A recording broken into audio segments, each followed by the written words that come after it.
All right. Welcome, everyone. We have some atmospheric music. This is lovely. We were so loud that I couldn't hear it, which is like even more exciting. My name is Billy Coleman. I'm the Associate Director of the Kinder Institute on Constitutional Democracy, and it is my absolute pleasure to welcome everyone here to the Kinder Institute for our first colloquium lecture of this academic year. These colloquiums, they happen about once every second Friday or so, usually up here in this very room. They have been doing so in various forms ever since the Kinder Institute started, basically 10 years ago now. And since that time, they've been the real beating heart of the Kinder Institute. So at the start of an academic year, it's always super exciting to be able to welcome everyone here, to welcome the new undergraduates that we have with us, to welcome the new cohort of MA students that we have with us, to welcome the new faculty that we have with us, and postdocs, and all the returning colleagues and students, and community members, friends, old and new. So I'm so happy that all of you have joined us here this afternoon. A quick look ahead before we get down to the business of today. Next week, we will be decamping from our lovely surrounds up here for our annual Maclean and Fleming Constitution Day lecture. This year, that lecture is going to literally transform to take the shape of an exciting production of What the Constitution Means to Me, an award-winning Broadway play for which we'll have a run of shows next week, Wednesday through Sunday, taking place at the Reinsberger Theatre on campus. It'll be directed by Kinder affiliate staff faculty member Claire Seiler, and starring an MU alumnus, Megan Murphy-Chambers. So please do keep an eye out for that. Then the Friday after next, we can welcome all of you back here for our homecoming lecture. And then please do check out our website for like the jam-packed calendar of things that we have after that point, including 250 lecture series kickoff that'll be a talk by former constitutional judge, former South African constitutional judge, Albie Sachs, that'll be at the Tiger Ballroom. So please do continue to come join us. Today, of course, I have the very happy duty of introducing our speaker, Dr. Tom Arnold-Forster. Tom is a Kinder Career Development Fellow in Atlantic History at the University of Oxford's Rothermere American Institute, and he's the author of this book right here, Walter Lippmann. I knew I was going to say that. Walter Lippmann, an Intellectual Biography. You can try to take the 19th century out of me, but apparently you're not going to succeed. So this just came out with the Princeton University Press over the summer, so it's hot off the presses. And please do consider purchasing it for yourself, for your family, for your friends. Christmas is around the corner, folks. And you'll be able to do that straight after the lecture near the food. So if you want food, you'll see the book, right? You'll be reminded. Of course, you'll be hearing plenty about this project over this afternoon. Safe to say, it is rare and really lovely for the Kinder Institute to be able to host someone whose work so effortlessly ties together some of our core interests in American political history and American political theory. And what you'll see in Tom's work, I'm sure, over the course of his talk, is a really, I think for him, characteristic ability with clarity and with rigor to do the seemingly simple stuff of history right. So some of us may be aware of who Walter Lippmann is. We might have a sense of why he matters or why he's significant to us. But what Tom is so great at doing is consistently challenging us to challenge the easy assumptions that we have, to reframe established lines of debate, and to engage seriously with how this one individual's ideas can be said to have defined how we understand things as big and important as American liberalism and democracy. So we have quite a lot to look forward to. So, I continue. There are some core parts of his biography that I'll get to here. So, Tom received his bachelor's degree, his MPhil, and his PhD in history at Jesus College at the University of Cambridge. Thereafter, taking up a postdoctoral position as a junior research fellow at Gonville and Caius College, Cambridge. He then escaped Cambridge and took up a lectureship in US history and the history of political thought at King's College London, all before landing in his current position with us at the RAI in Oxford, where part of his position, as all the MAs in the crowd are aware, is to engage with our MAs and to teach them in Oxford over the summer. Besides his new book, Tom has published widely in other venues. His article, Walter Lippmann and Public Opinion, which I think in a very revised form is a chapter of the book. So if you want, no, okay, well, value for money, because this article that is in the book did come out initially with American Journalism, where it won the 2024 Dorothy Ross Prize for the best article in US intellectual history from the Society of US Intellectual History, who I'm sure know what they're talking about when they're gonna give a prize for US intellectual history. His other essays appear in the historical journal Dissent, Modern Intellectual History, in the Journal of American Studies, the latter piece there being about jazz ambassadors, which hints at the capriciousness of his interests, a range that suitably, I'm sure you'll see this afternoon, is very much part and parcel of the way he addresses the man and the subject of his talk this afternoon, who, of course, is also well known for his own wide range of interests. So with that, I think we can get the show on the road, and to do so, let's welcome Dr. Tom Arnold-Forster. Thank you. Well, thanks, Billy, for that really generous introduction, and thanks to you all for being here. It's really great to be in Colombia. Is the mic working okay? You can all hear me? Yeah, great. Okay, so my book, as I hope you can tell from the title, is an intellectual biography of Walter Lippmann. And in this lecture, I'd like to do three things. Firstly, I'm going to introduce you to who Lippmann was and why he matters. And here I'll briefly sketch his background and career, and then outline my kind of broad approach in the book. Secondly, I'd like to take you through two of the main arguments of my book. One is about politics and technocracy, and the other is about Lippmann's career in journalism. And then finally, for about half of the lecture, I'm going to explore a particular theme of Lippmann's in depth. And here I'll talk about the relationship between journalism and democracy, and offer a reading of one of Lippmann's key texts, a 1920 book called Liberty and the News. So that's where we're going. So who is Lippmann and why does he matter? Is this working? Sorry. I feel like these slides aren't working. Okay.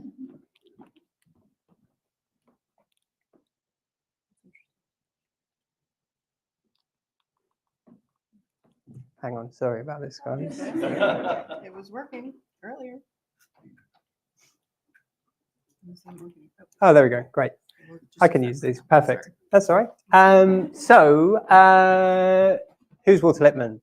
The short answer is that he's one of the most influential political writers in modern American history. Born in 1889, Walter Lippmann grew up on the Upper East Side of Manhattan, the only child of wealthy parents with a German Jewish family background. He does very well at school, he goes to Harvard, and he launches a very successful career in journalism. Both as a journalist and as a political theorist, Lippmann's someone who shapes the development of American liberalism and democratic theory from the progressive era to the Cold War. So that's to say from the early 1910s to the late 1960s. Lippmann reached millions of readers every week through articles and syndicated columns in newspapers and magazines. And he also wrote 24 books, some of which became key texts in political science, international relations, and communication studies. Lippmann's someone who's also shaped our everyday political vocabulary. So it's Lippmann, for instance, who puts the term Cold War into wide circulation with this book here from 1947. And it's also Lippmann who develops the concept of a stereotype to understand public opinion in the early 1920s. And he had a kind of, as I hope this suggests, a kind of really formidable sense of the zeitgeist. And my favorite example of this is that less than 2 weeks after the word robots was first uttered on a New York stage in a play, Lippmann drops it casually into a book review he's writing about American political parties. So he's kind of right, knowing what is happening around him. And what my book does is it examines Lippmann's ideas and his place in the history of political thought. It offers some new perspectives on his long intellectual life, and it departs from previous work in a few different ways. So many existing studies, including Ronald Steele's classic biography published in 1980 and still indispensable, focus on Lippmann's character and his connections across the US and global elite. But the basis of Lippmann's influence and his historical significance was his published work.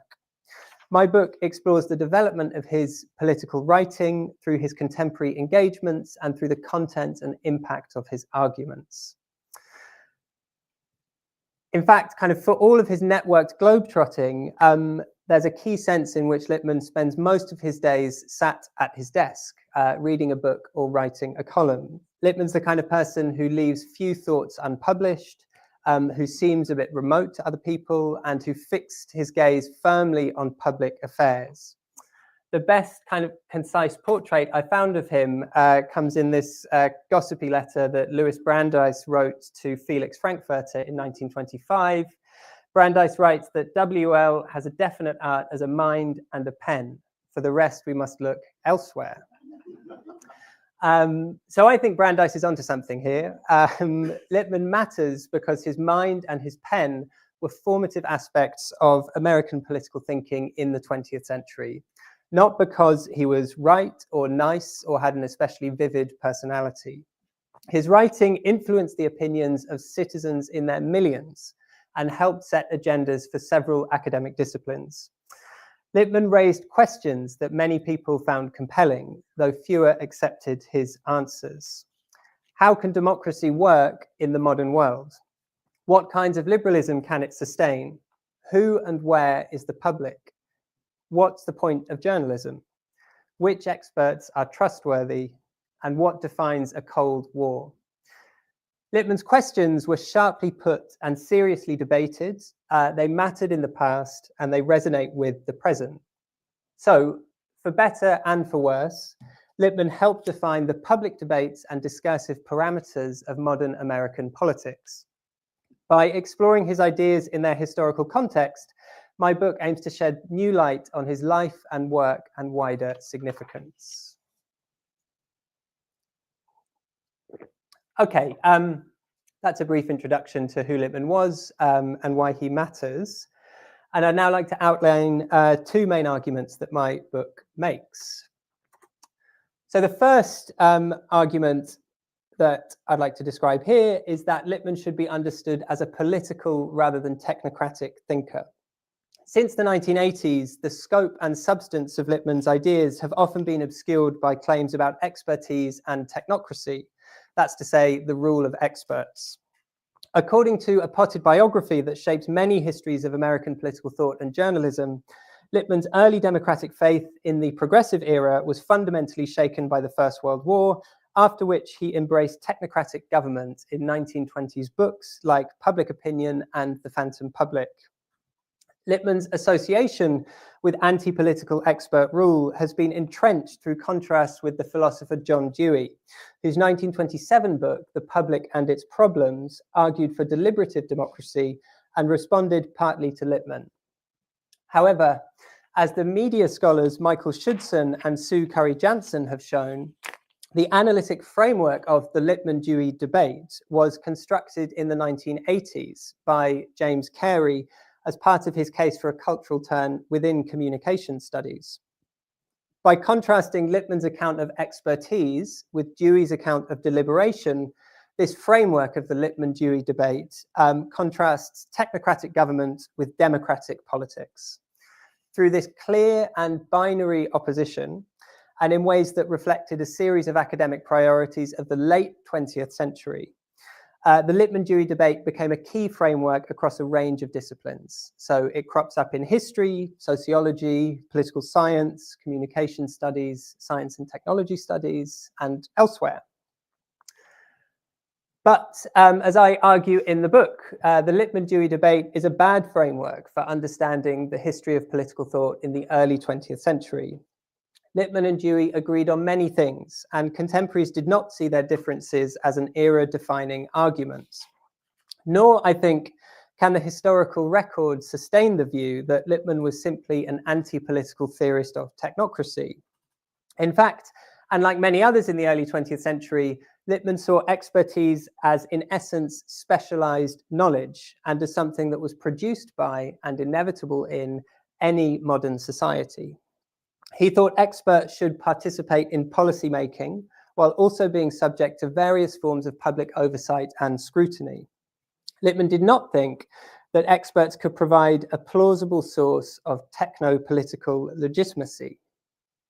In fact, because expertise was disinterested, it was for Lippmann, almost by definition, separate from the exercise of political power. Because expertise is specialized rather than general knowledge, it could not sustain the rule of some general omniscient elite. When a capital T technocracy movement became popular in America in the early 1930s, as you can see from this incredible magazine cover, Lippmann published a 4-part critique of technocracy and called the movement scientific hocus pocus. Throughout his career, Lippmann broadly argued that experts were disinterested specialists, that scientists and engineers were bad at politics, and that good politicians were more than mere technocrats. And when experts plunged into politics themselves, Lippmann could and did contest their claims in public. In the early 1920s, he launched a major public critique of the expertise behind intelligence testing. So amid the ascendance of apparently scientific claims about the average mental age of Americans, Lippmann attacked the expert tester Lewis Terman, who's the scientist responsible for the concept of IQ. And Lippmann sees Terman as dangerous, elitist, and unscientific. In what contemporaries called the Lippmann-Terman controversy, Dewey publicly supported Lippmann's critique of intelligence testing because they both wanted to subject expertise to forms of democratic control.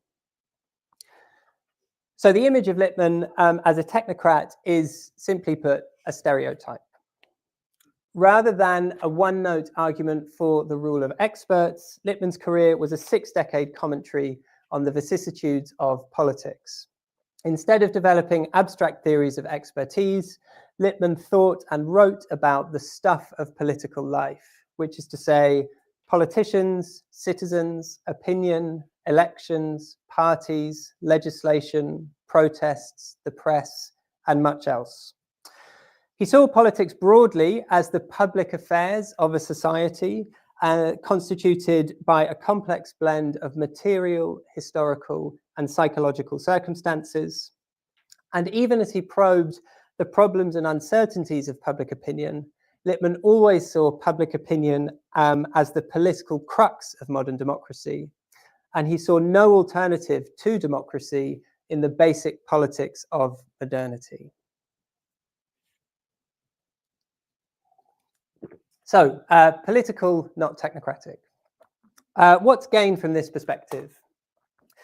By taking off the technocratic lens that's long clouded scholarship on Lippmann, I think that we gain access to a wider and more interesting set of debates about 20th century American liberalism. My book explores these debates in more depth than I have time for here, but just to give you a sense of its range, individual chapters examine Lippmann's ideas about social reform in the progressive era, urban politics in 1920s New York, emergency government and the New Deal, the rise of totalitarianism in Europe, economic policy from neoliberalism to military Keynesianism, foreign policy realism and the politics of American empire, and the crisis of mid-century liberalism in the Vietnam War.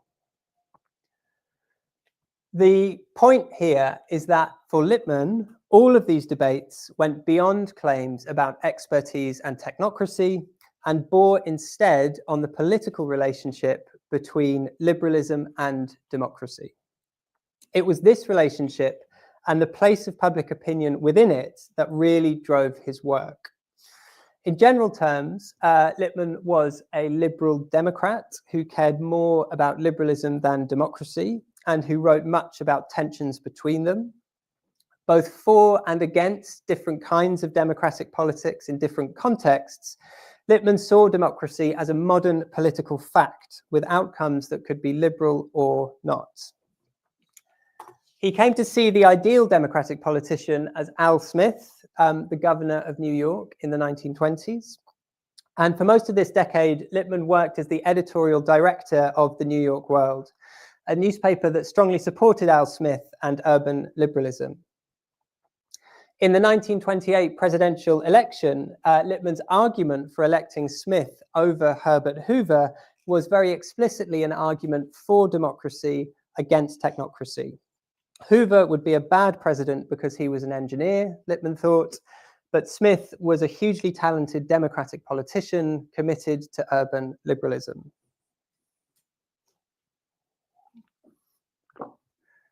So the New York World brings me to the second main argument of the book that I'd like to outline, and this is that Lippmann's intellectual biography was intimately bound up with his journalistic career. A persuasive account, I think, of Lippmann's intellectual development needs to cover both his books and his journalism and to explain the relationship between them. His core themes and ideas become clearer, and the differences between his books are less confusing when journalism is brought more fully into the picture. And to put this point in more general and methodological terms, my view is that historians of political thought should pay attention to journalism and to public debates about live political issues if we want to understand political arguments in 20th century democratic societies. So what do we mean by journalism?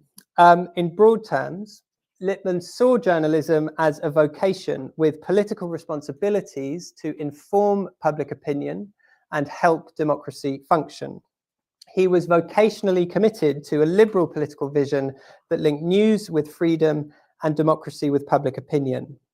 At the same time, he wrote incisively about the challenges of forging these links in the world and doing good journalism day after day.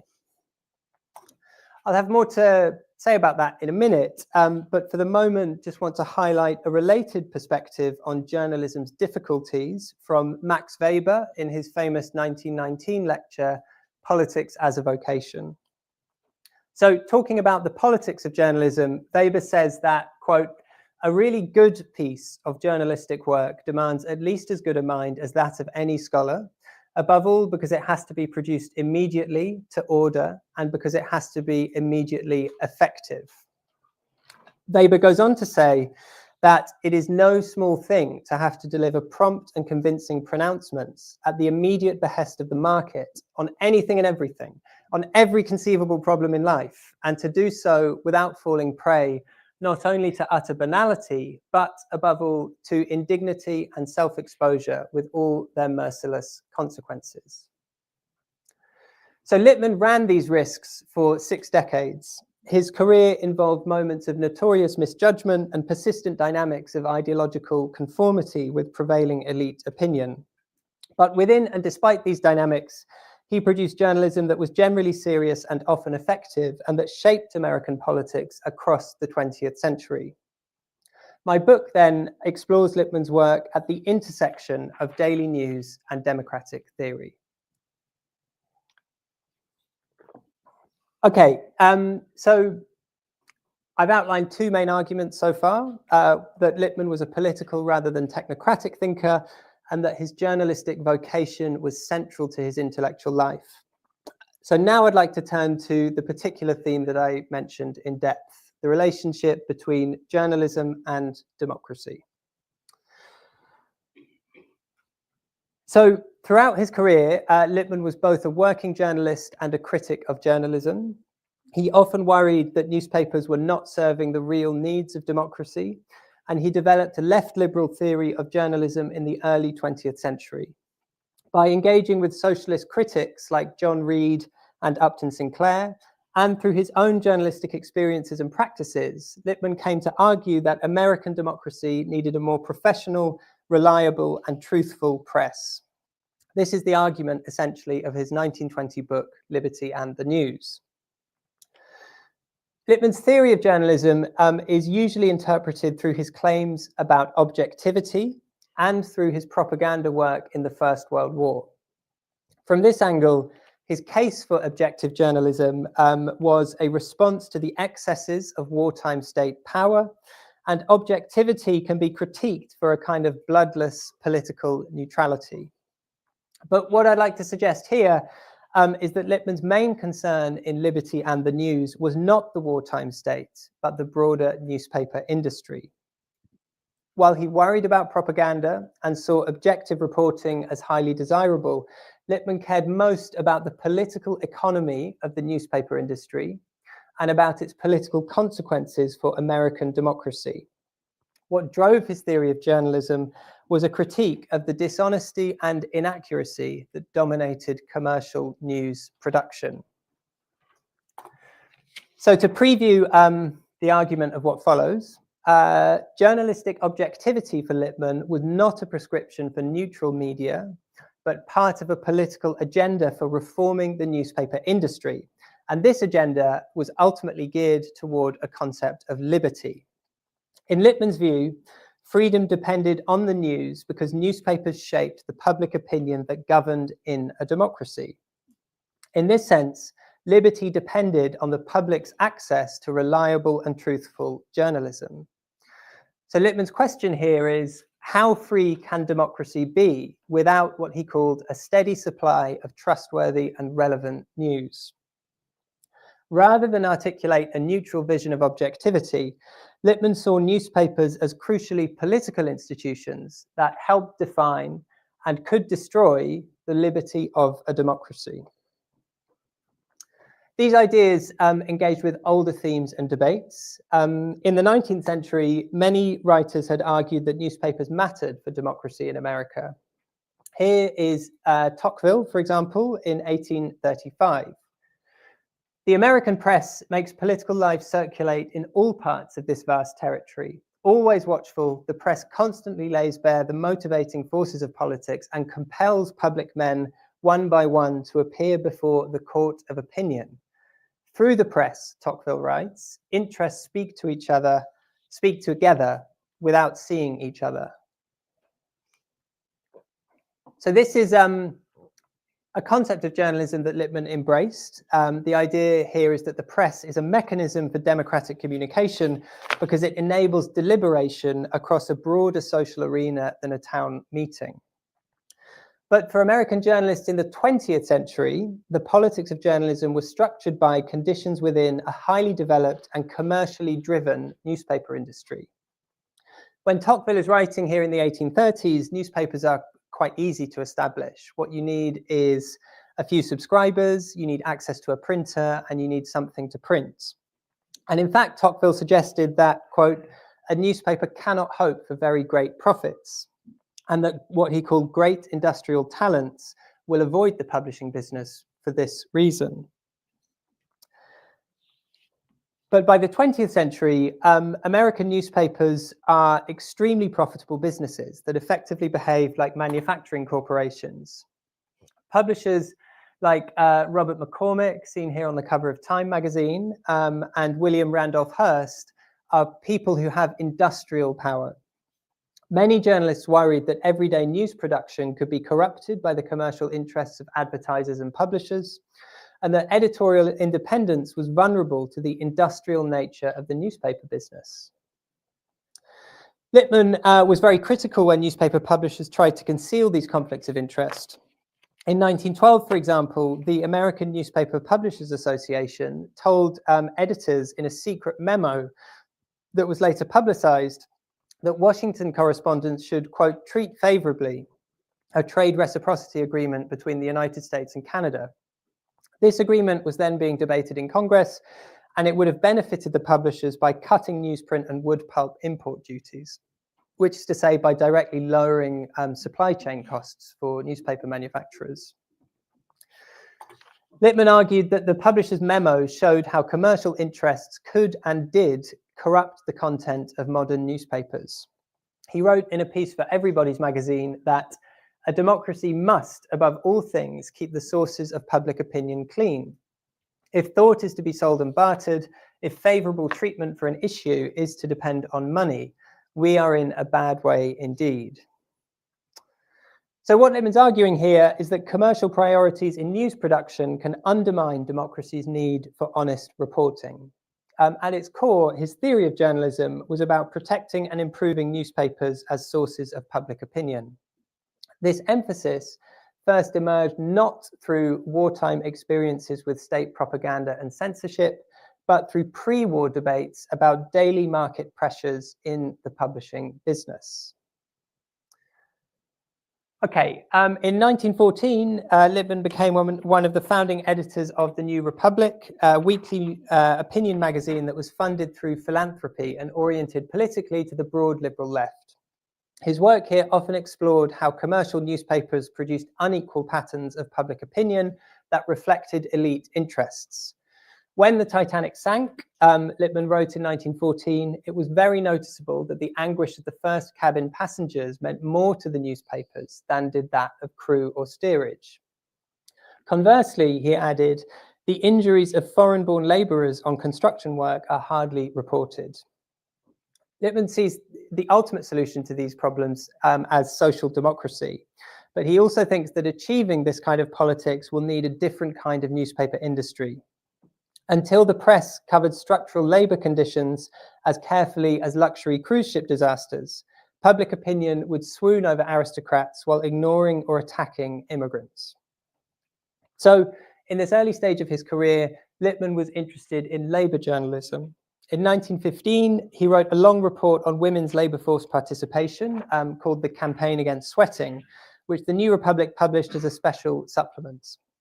Building on work by the New York Factory Investigating Commission, Lippmann explored how and why women in many trades were sweated, which is to say their wages were suppressed by profit-maximizing bosses.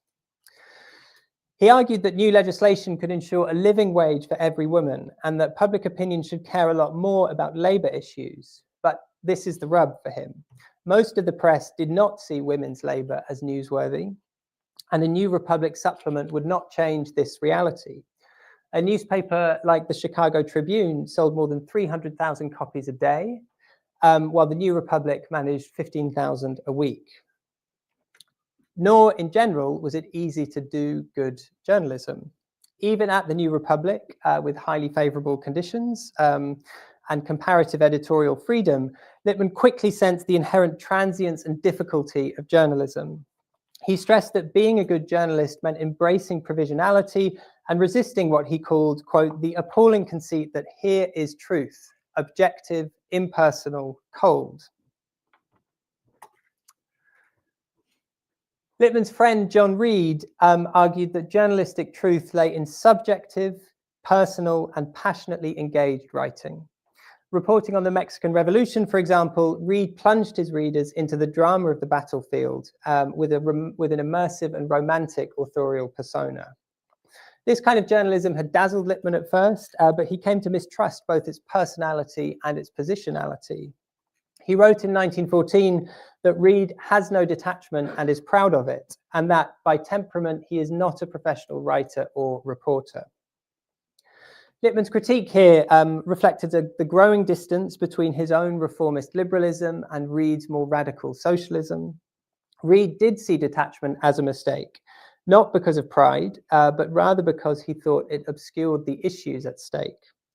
And Lippmann valued detachment, not because he thought it offered an objective view from nowhere, but because he thought it helped journalists to cope with the swirl of gossip and self-interest that shaped news gathering and production.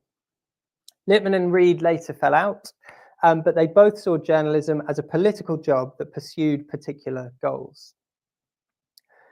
One of the goals that Lippmann pursued at this time was greater American involvement with the unfolding European war. The New Republic endorsed Woodrow Wilson's re-election on this basis in 1916 and then became close to his administration. Lippmann argued in February 1917 for direct US intervention into the war for what he saw as both strategic and civilizational reasons.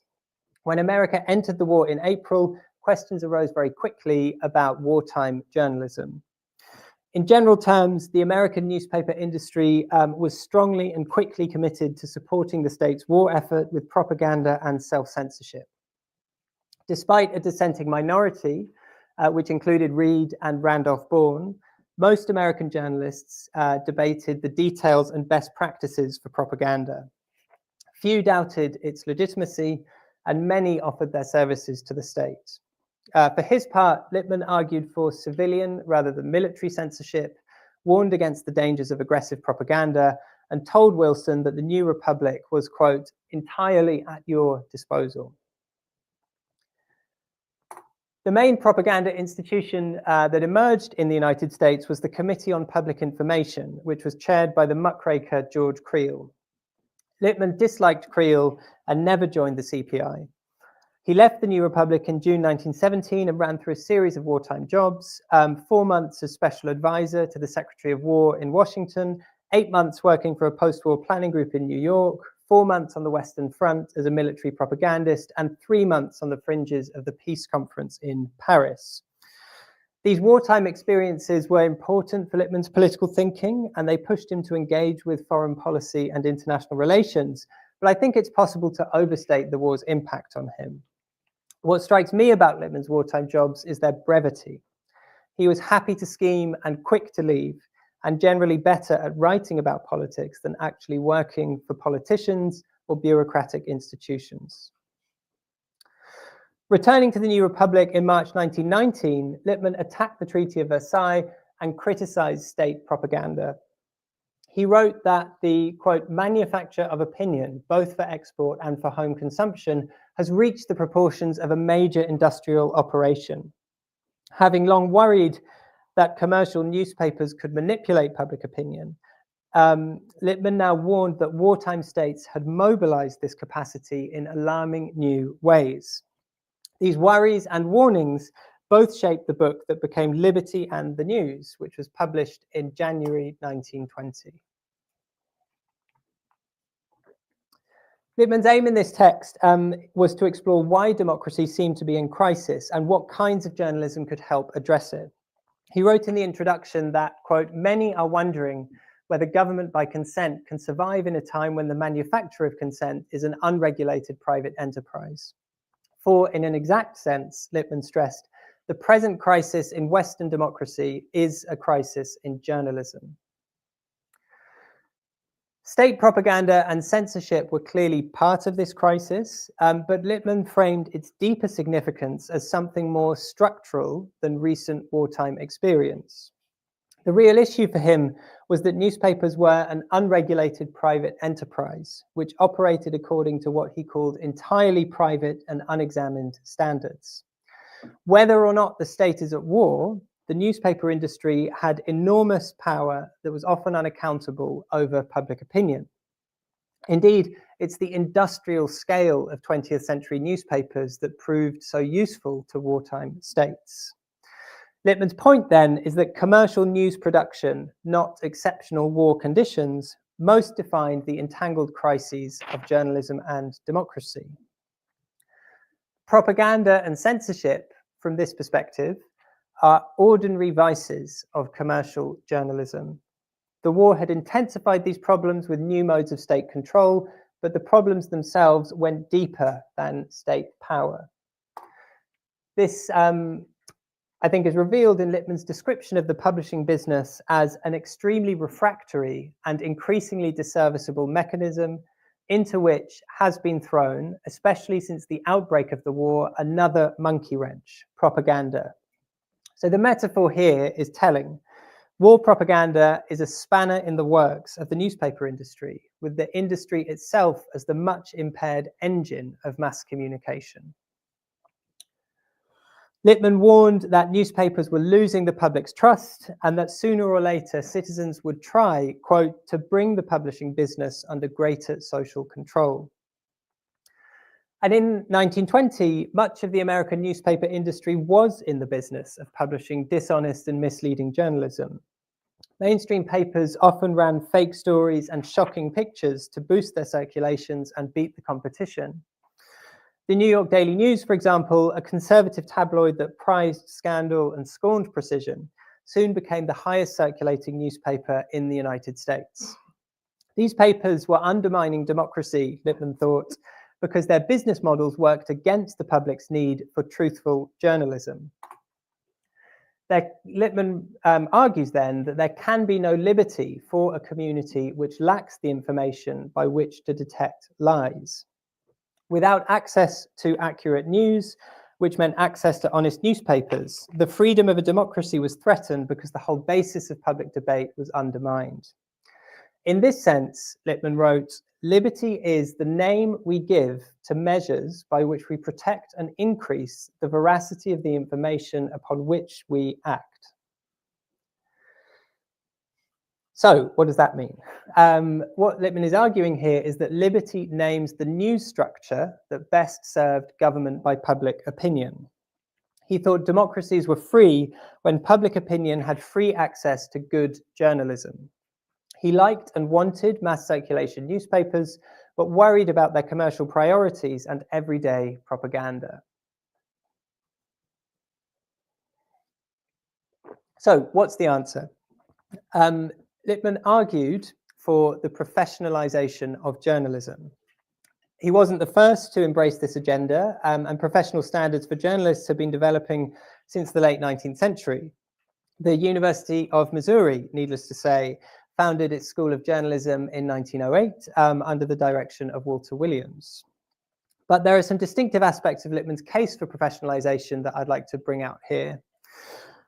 One is that Lippmann insisted on the accountability and the dignity of journalists. Everything in a newspaper should be signed and evidenced, he claimed, and journalists should abandon their romantic self-image for a more austere professional status. A more difficult aspect of Lippmann's case for professional journalism is about the nature of specialization. If the point of a profession is to regulate specialized knowledge or expertise, then journalism is always going to be a peculiar case. Doctors and lawyers are specialists with expertise in some particular aspect of medicine or law, but journalists, even if they have a specialized beat, work in a wide public sphere and need what Lippmann called a general sense of what the world is doing. So there's a tension here between journalists as generalists and professionals as specialists. Still, Lippmann saw this tension as manageable in practice, and he imagined that in their ideal professional identities, journalists would be independent public observers who shaped truthful public debates through mass circulation newspapers. So on this view, objectivity was not an evasion or a denial of politics in journalism. Rather, it helped professional journalists do the political work of informing public opinion with accurate, truthful content. Lippmann thought journalists could be objective insofar as they considered multiple perspectives, wrote and thought with independence, and maintained a degree of detachment and disinterestedness. But he did not see journalistic objectivity as a form of political neutrality. For Lippmann, it was part of a wider politics of liberty for sustaining government by public opinion in a swirling and lying world. So overall, Lippmann's book, Liberty and the News, argued for the specifically democratic significance of professional journalism in mainstream commercial newspapers. Lippmann concluded that liberals and the left should collaborate in the cause of press reform, and he identified this cause with the politics of democratic freedom. Press reform could make democracy more genuinely self-governing, he thought, because it could oppose and perhaps defeat the journalism of fear, lies, and unfreedom. Okay, in the time I've got left, I'd like to compare Lippmann's account with that of Upton Sinclair in his contemporaneous book, The Brass Check. So Sinclair is most famous as a novelist and muckraker, but he was also the leading socialist critic of American liberal journalism in the early 20th century. He told Lippmann directly, in fact, that, quote, "Your mind is wrestling with the same problem as mine." They both focused on the fraught relationship between commercial newspapers and American democracy, but Sinclair offered a more radical diagnosis and critique. In The Brass Check, in fact, he questioned the whole possibility of truthful journalism under capitalism. Sinclair argued that American newspapers articulated the class interests of a ruling elite and that a professional journalist could be defined as someone who holds himself ready at a moment's notice to adjust his opinions to the pocketbook of a new owner. So Sinclair here is denying what Lippmann affirms, that journalists can achieve professional independence from industrial publishers. Where Lippmann wanted reform, Sinclair saw the whole newspaper industry as a source and as the symptom of a reactionary political reality. But despite their differences, I think it's very striking that Sinclair and Lippmann both articulated similar versions of press reform. They both wanted, ultimately, truthful and independent journalism for a wide public sphere. While he derided the discourse of professionalization, Sinclair offered a substantively professional solution to the crisis of journalism at the end of the book, The Brass Check. Here he suggested a new weekly paper to be called The National News. This will be run by full-time journalists, supported by subscribers and philanthropists, and it would focus on publishing independent and non-partisan news. Sinclair thought that such a paper would, quote, change the whole tone of American public life, and that American democracy was greatly in need of better mainstream journalism. These arguments were broadly where Lippmann had landed in Liberty and the News. And they underline the proximity, I think, of liberal and socialist theories of journalism in the early 20th century. In 1922, Lippmann published his most enduring work of democratic theory, a book called Public Opinion. This is a large and complex text, and here I'd just like to raise two issues relating to journalism. The first is that Lippmann criticizes Sinclair in Public Opinion for claiming, quote, that there exists a body of known truth in the world that capitalist publishers suppress. In contrast, Lippmann argued that few clear truths are available because modern conditions are too complex and multifaceted, and because we all use stereotypes and live in pseudo-environments when forming opinions about the world. From Lippmann's perspective, then, it was Sinclair who argued implausibly for a kind of perfect journalistic objectivity. Lippmann wrote in Public Opinion that when it came to journalism, there are no objective standards here. Nevertheless, and this is my final point, Lippmann's Public Opinion did outline a positive role for journalism. He rejects the view that newspapers can produce an ideal public opinion for every political issue, but Lippmann insists that journalism can illuminate particular truths and problems. In a famous metaphor, he says that the press is, quote, like the beam of a searchlight that moves restlessly about, bringing one episode and then another out of darkness into vision. In his view, the searchlight is unsteady and it cannot reveal everything everywhere all at once. But the direction and the focus of journalistic publicity are still crucial for public opinion. In the searchlight's very restlessness, then, lie the contingent possibilities of journalism. The press is not enough, but nor is it nothing. Lippmann's career saw a sustained and growing degree of commitment to the American newspaper industry. John Reed died in 1920, and Upton Sinclair published more journalism in novels than in newspapers, and he went on to a political career in California. But as an editorial writer and syndicated columnist, Lippmann worked steadily for the daily press from the early 1920s to the late 1960s. First at the New York World, then at the Herald Tribune, and then finally at the Washington Post. Throughout, he stressed the significance of journalism for political life in a liberal democracy. In 1965, 2 years before he retired and 9 years before he died, Lippmann argued that free societies cannot function without what he called the services of information and of argument and of criticism, which are provided by a free press. But what Lippmann never imagined was the crisis in journalism that emerged at the end of the 20th century. And this was a sudden and vertiginous collapse in the commercial viability of mass circulation newspapers. Thanks very much for listening, and really look forward to your questions.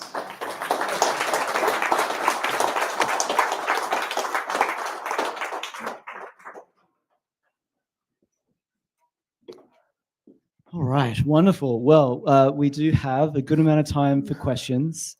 And for those of you who are new with us or returning, we have a regular approach here, which is that a student will ask the first question, whether it is an undergraduate student or an MA level student, and then we can push through and hear what everyone has to say.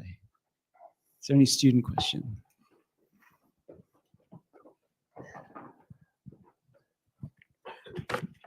Hi, how are you doing? Good, thanks. So listening to this talk, a couple of things popped into my mind. One of them being the fact that at this time when it came to journalism, there seemed to be this distinction between liberalism and then what I would kind of more identify with myself as socialistic thinking when it comes to the press. It seems like Lippmann kind of moves further and further to the left, but never quite goes over that line to what would have been identified as socialism and kind of stops himself before he goes there. The question more so is, have you noticed that? And if you have, why do you think that that would be the case, that he would stop himself before he gets there?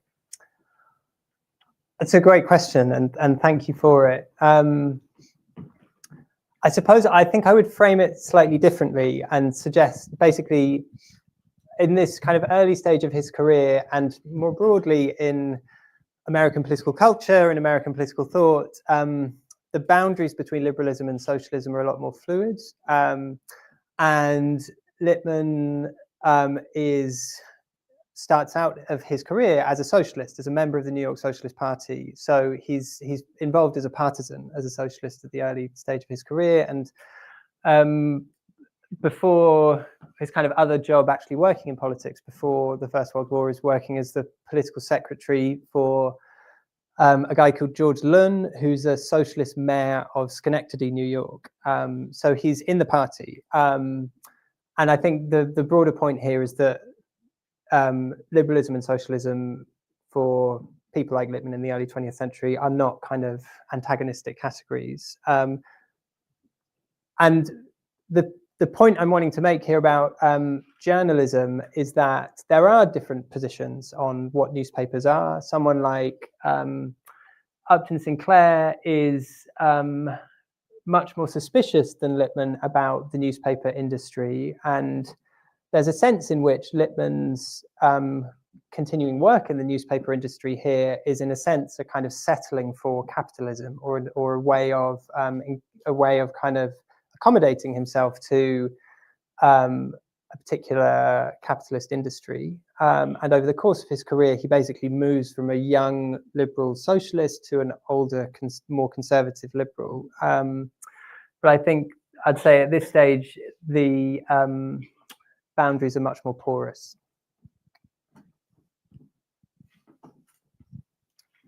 Hi. Hi, Donna.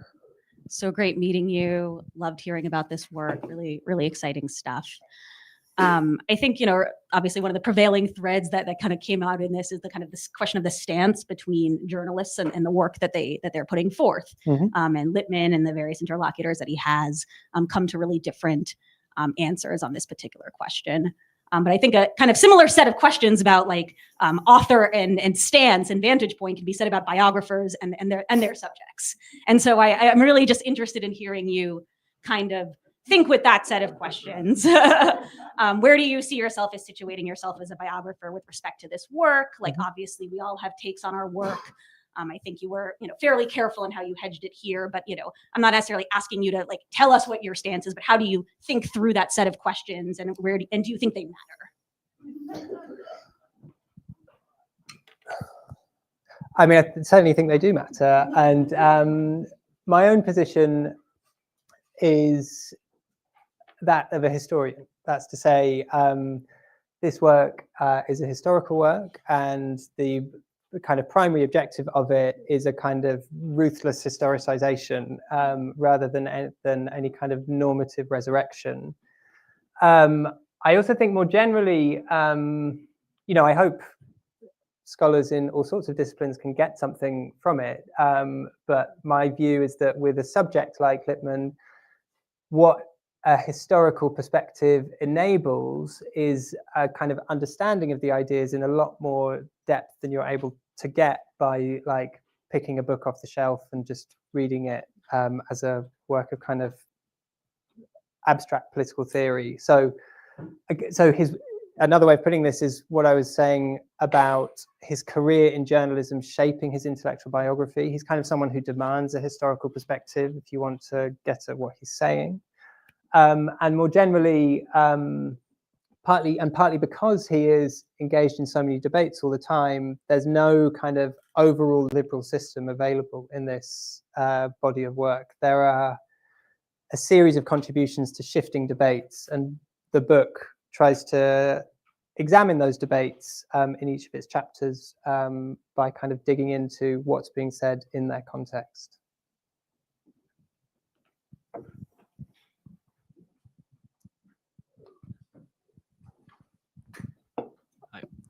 How might Lippmann encourage us to change today's news economy?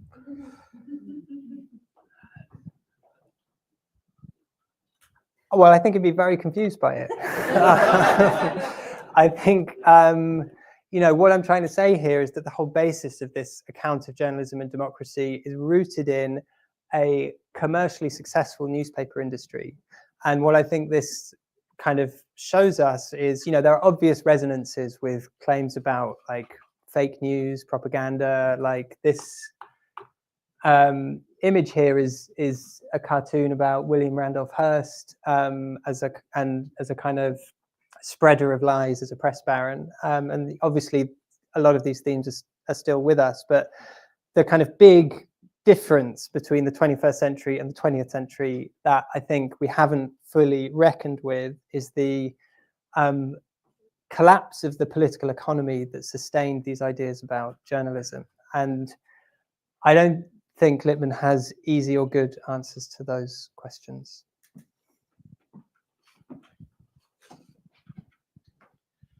So you talked a lot about how like Lippmann wanted a independent press. Mm-hmm. Do you believe that apps like TikTok and like independent press that has become kind of like one person putting their perspective together and giving people what they think about an issue without any backing from like a conglomerate is what he would have wanted?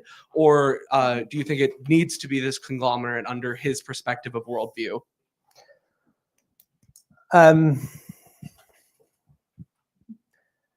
Well, these are like giant multinational corporations, aren't they? And I think the thing that is distinctive about the 20th century newspaper industry, in a sense, is the way that it enables mass communication and the way that it targets a broad audience. So this is like broadcasting as opposed to narrowcasting. And I think that, Lippmann's view is that if you want large democratic societies to have coherent public debates, you need media institutions that reach a very large number of citizens and provide those citizens with a common picture of the world. And I think that those forms of media that you're describing don't really do that. So I guess that's the difference. Yeah. So I wanted to get at something that maybe is more around the edges of this talk, Mhm. but that comes up more explicitly in the book, which is like the idea of the urban, right? And the urban center. Yeah, great. And I'm just sort of curious, to what extent these ideas that he's articulating, up to 1920 are really informed by the city and how the idea of the city is shaping his idea of the public and, the journalist's responsibility to it. You have that image of public opinion, which I think is like really helpful because it's his face with the city in the background, Yeah, which great. I think is telling, right? Yeah. And also, how does that change once sort of he takes this nationalist turn sort of in great. the 30s and moves away from New York as this subject? It's a great question. So chapter 5 of the book is about the New York World, the newspaper that Lippmann edited in the 1920s, and the forms of urban liberalism, and specifically urban liberalism, that come out of it. I guess the thing that I mean, you're right, Mason, that it's part of his liberalism, and it becomes increasingly important to his views about liberalism over the course of the 1920s, to the point that by the late 1920s, Lippmann is coming close to arguing that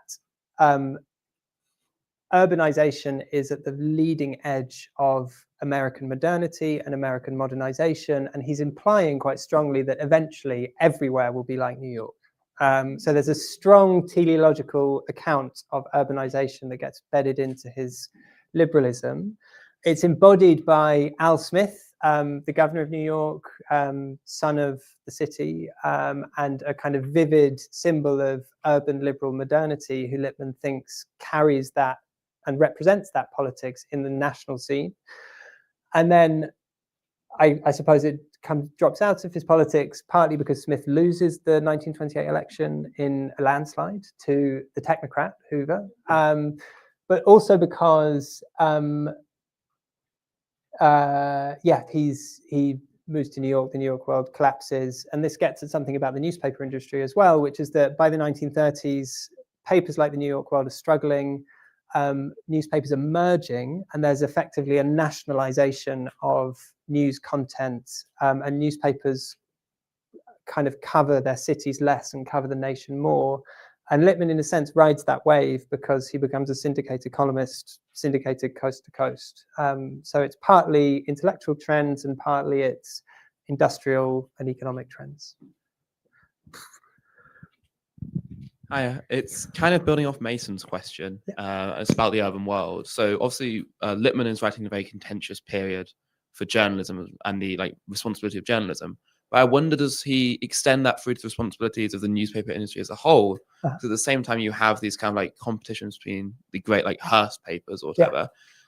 On the streets, the actual ethics of distributing these papers are abysmal. Chicago has awful violence between newspaper columnists. Does it ever extend off the typeface for him, or is it just about the journalist? What do you mean by the on the street competition?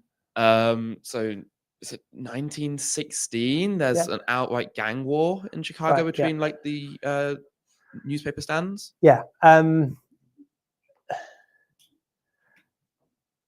So those forms of kind of industrial competition between newspapers are, in Lippmann's view, they kind of, in terms of the editorial content, they become a bit of a race to the bottom, in his view, because they're about attracting the widest possible audience with the splashiest content. And part of the point of professionalization for Lippmann is to introduce kind of barriers against those kind of commercial interests that drive that competition. So if you have stronger professional standards and more powerful professional standards, you can moderate the economic interests that drive that kind of competition, is the answer, basically.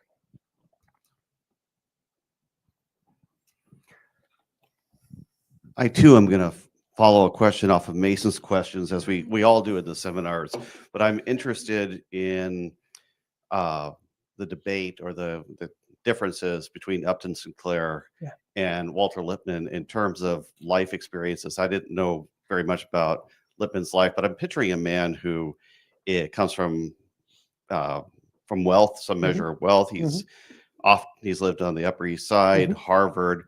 His life is really lived in narrow compass. He doesn't have a broad range of experiences except within that compass of upper class lifestyle. And whether that is one of the things that sort of drives sort of his views on objective knowledge, whether that's one of the things that drives his views on stereotypes. Is he a self-reflective man? Does he understand that his life's experiences have limited his ability to comment on the nature of democratic governments, self-rule, things like that? I mean, yes and no, in the sense that I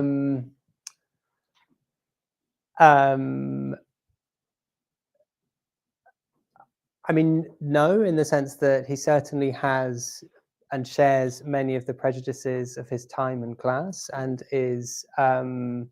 and that comes up in his writing and in his life in all sorts of ways. At the same time, you know, the kind of, he's one of the very striking things about his political career is the very wide range of political positions he takes that I think would mitigate against the idea that his politics are kind of an expression of his sociological positions. And what I think really drives them is like what's going on in the world and what he's reading and what he's thinking. So I would say that it's a mixture of prejudices and background and engagement with current events and staking out public positions that he will defend and that often go against those aspects of his background as well.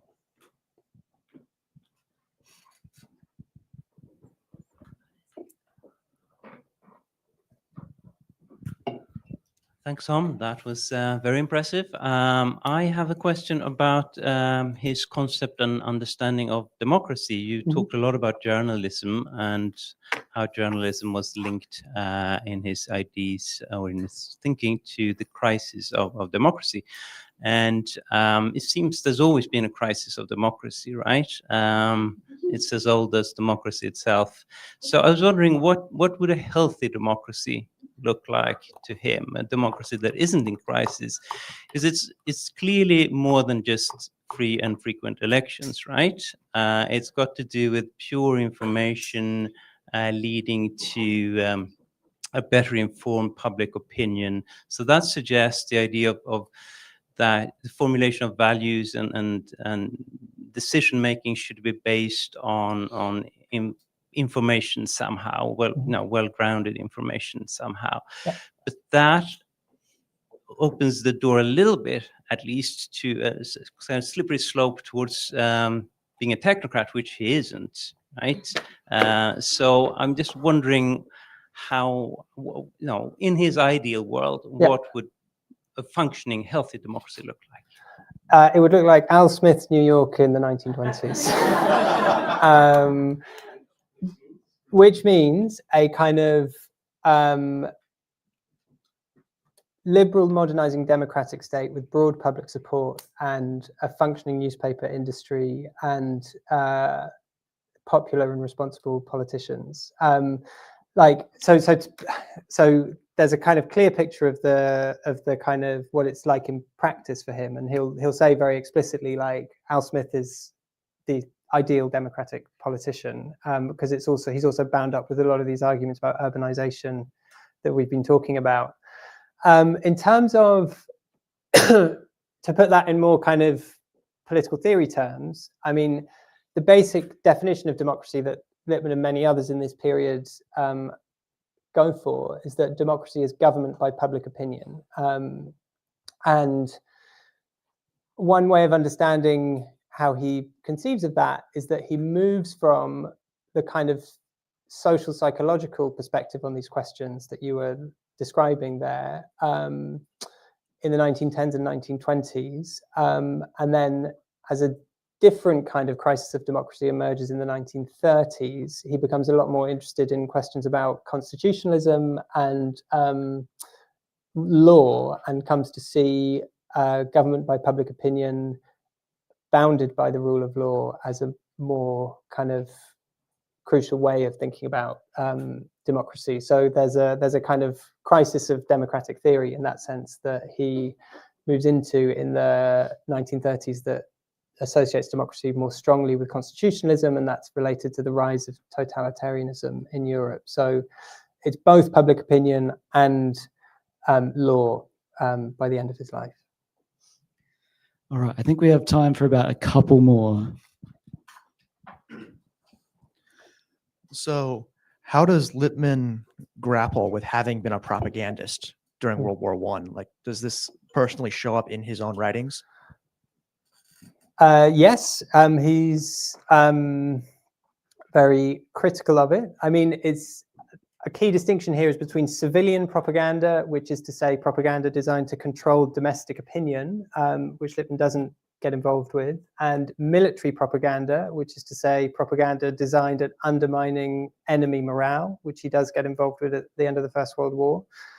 I think the broader point I'd make here is that a small minority aside, basically the whole American newspaper industry participates enthusiastically in the American propaganda effort through the Committee on Public Information. And Lippmann's one of the leading post-war critics of that whole experience. And the anxiety that he has is that the industrial power of newspapers has been mobilized by the state in new ways, but that the industrial power of newspapers is itself propagandistic or potentially propagandistic. So the wartime exigencies aside, the issue for him is that propaganda is not confined to the war. It's part of everyday journalistic content, and it needs to be thought about more seriously in the context of democracy. All right. Anyone up for the last question? All right. So obviously Lippmann was really very critical of sort of these corporations fabricating opinions through these news conglomerates, but you'd also mentioned that he was a pretty prominent like liberal reformer rather than a radical. Would you say that as he got older, he got closer to sort of defeatism, that it was kind of inevitable under that capitalism, or do you think as he got older, he became more positive towards the idea of news after his passing? I mean, broadly, I think that's right. There's kind of broadly growing pessimism and fatalism, but I suppose the thing I'd maybe underline, and the point I tried to make right at the end of the lecture, is that this kind of political economy of the newspaper industry, an industry that's profitable, that is able to underpin a mode of mass communication, is relatively stable up until the end of the 20th century. So in a sense, these questions about optimism and pessimism aren't as important as the fact that this way of doing journalism is kind of functional. And I guess the kind of the radicalism of the collapse of this model is a big part of the problem that we're still dealing with today, and it would have been very surprising, I think, to lots of 20th century journalists. All right. Well, we have worked Tom very hard. We've nearly worked him all the way to despair and pessimism. But instead, I can now invite us all to pursue happiness, right? So please do join us outside afterwards. But first, let's give a hand. Thanks so much.